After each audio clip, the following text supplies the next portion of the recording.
டெல்லியில் அறப்போராட்டத்தில் ஈடுபட்ட மாணவர்கள் மீது கண்மூடித்தனமாக தடியடி தாக்குதல் நடத்திய ஒன்றிய பாஜக அரசை கண்டித்து ஆட்டோ டாக்ஸி தொழிலாளர்கள் சங்கம் மற்றும் சாலை போக்குவரத்து தொழிலாளர் சங்கம் சார்பில் கண்டன ஆர்ப்பாட்டம் நடைபெற்றது. சென்னை நுங்கம்பாக்கம் சாஸ்திரி பவன் அருகில் நடைபெற்ற இந்த ஆர்ப்பாட்டத்தில் 100க்கும் மேற்பட்ட வாகன ஓட்டுநர்கள் கலந்து கொண்டு ஒன்றிய பாஜக அரசை கண்டித்து முழக்கங்களை எழுப்பினர்.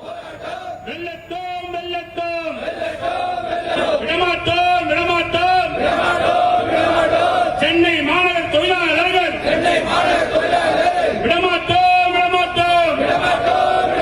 RSS கயவர்கள் அங்க போய் லட்டியில முள்ளு குத்தி ஆணி குத்தி அதை குத்துறாங்க, அடிச்சு மண்டை உடையுது.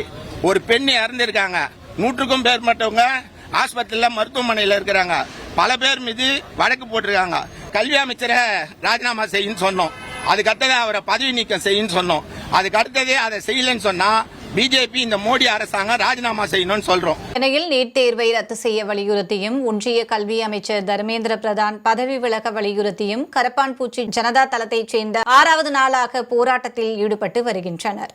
சென்னை தியாகராய நகரில் உள்ள இந்திய கம்யூனிஸ்ட் கட்சியின் தலைமை அலுவலகமான பாலன் இல்லம் வளாகத்தில் கரப்பான்பூச்சி ஜனதா தளத்தைச் சேர்ந்தவர்கள் 6வது நாளாக தொடர் முழக்க போராட்டத்தில் ஈடுபட்டு வருகின்றனர். இந்த போராட்டத்தில் ஏராளமான மாணவர்கள் கலந்து கொண்டு ஒன்றிய அரசுக்கு எதிராக முழக்கங்களை எழுப்பினர்.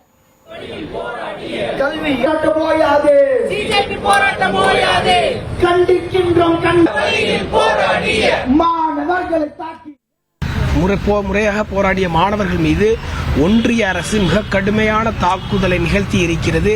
இந்த தாக்குதலுக்கு வருத்தம் தெரிவிக்க வேண்டும். மேலும் பாதிக்கப்பட்டிருக்கக்கூடிய மாணவர்களுக்கு உயர்தர மருத்துவ சிகிச்சை அளிக்க தீவிர முன்னெடுப்பை எடுக்க வேண்டும். மேலும் கைது செய்யப்பட்டுள்ள மாணவர்கள், வழக்கு பதிவு செய்யப்பட்டுள்ள மாணவர்கள் அனைவரையும் விடுதலை செய்து வழக்குகளை திரும்ப பெற வேண்டும்.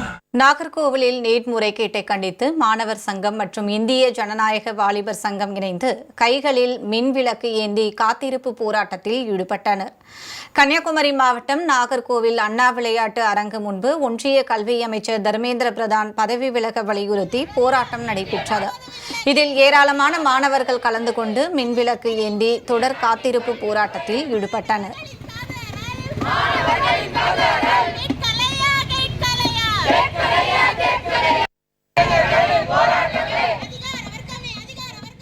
இளைஞர்களும் மாணவர்களும் ஜந்தர் மந்திரிலே கூடி ஒரே கோரிக்கை தான்.